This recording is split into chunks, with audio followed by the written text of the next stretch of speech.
What's the best training split? Let's end the debate.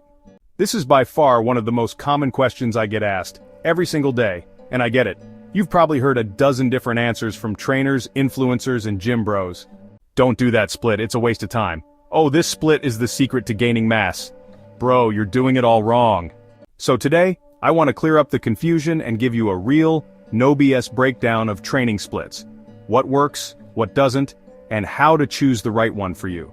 But let's start with this truth that most people don't want to admit. There is no one-size-fits-all training split. There's no perfect program that magically works better than everything else for everyone. That's a myth, and it's time to put it to rest. What does exist is the right split for you, based on your goals, lifestyle, training experience, preferences, and recovery ability. So in this video, I'm going to walk you through the most popular training splits, explain the pros and cons of each one, and give you the knowledge to build a program that not only gets results, but one you'll actually enjoy and stick to. Why your split matters, but not for the reason you think. Before we dive into the different types of splits, let's get something straight. The training split is just a structure. It's a framework that determines how your workouts are distributed throughout the week. But the real magic lies in how you fill that structure. Your exercise selection, training volume, intensity, rest days, and most importantly, your consistency. You can think of your weekly training like a set of building blocks. Each block represents a component of your routine. How often you train each muscle group, how much volume you're doing, how you schedule rest and recovery, and how your exercises are selected and ordered. The goal is to arrange those blocks in a way that makes sure you're training each muscle group at least twice per week, giving muscles enough time to recover, hitting muscles from multiple angles and movement patterns, and managing your schedule to avoid burnout. Now let's break down the most popular splits and help you figure out how you should stack your blocks. Push-pull legs, or PPL. So what is it? You split your workouts into push days for chest, shoulders, and triceps, pull days for back and biceps, and leg days for quads, hamstrings, glutes, and calves.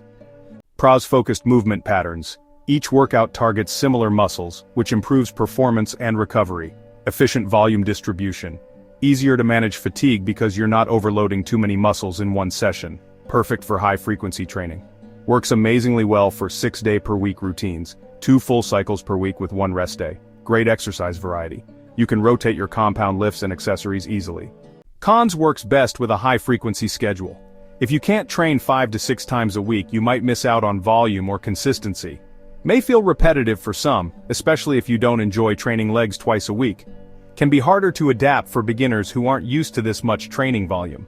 Bottom line, if you love training frequently and you want a simple structure that allows high volume and good recovery, push-pull legs is one of the most effective options out there.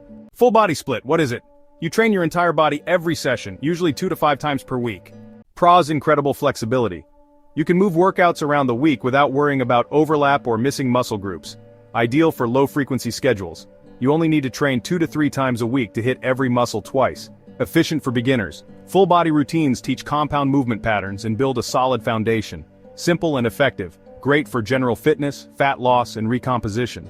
Cons: workouts can be long and tiring, especially if you're training just twice per week because you're doing everything in one go.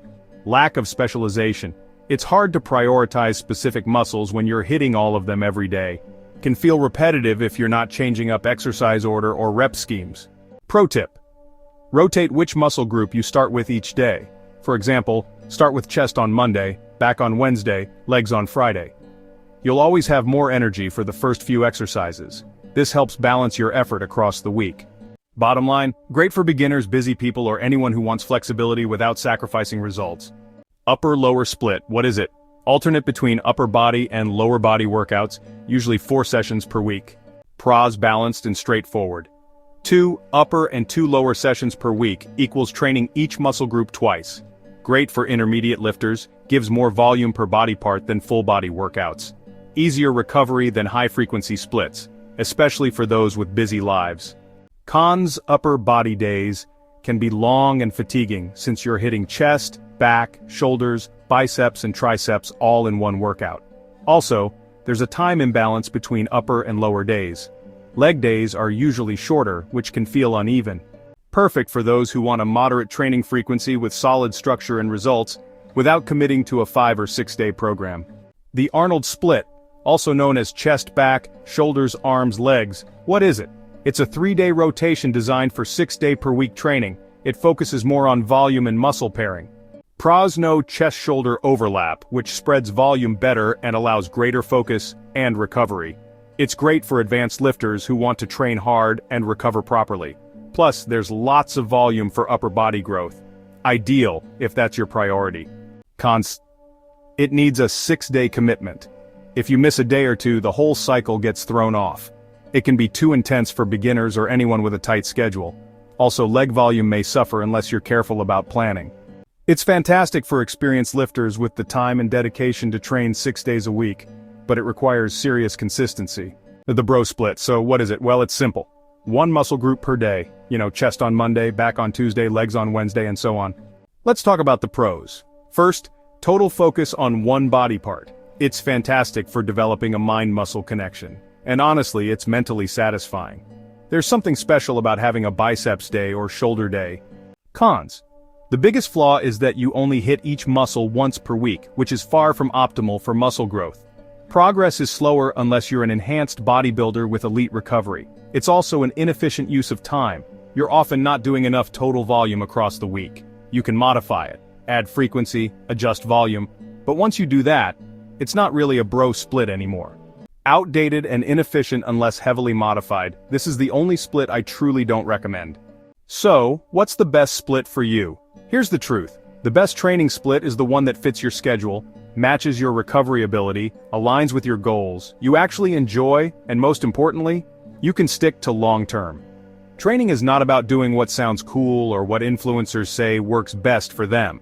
It's about what works best for you.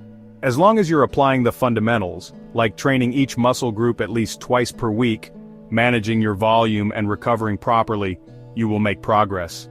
So pick the structure that makes sense for your life. If that's full body, great. If it's push-pull legs, go for it.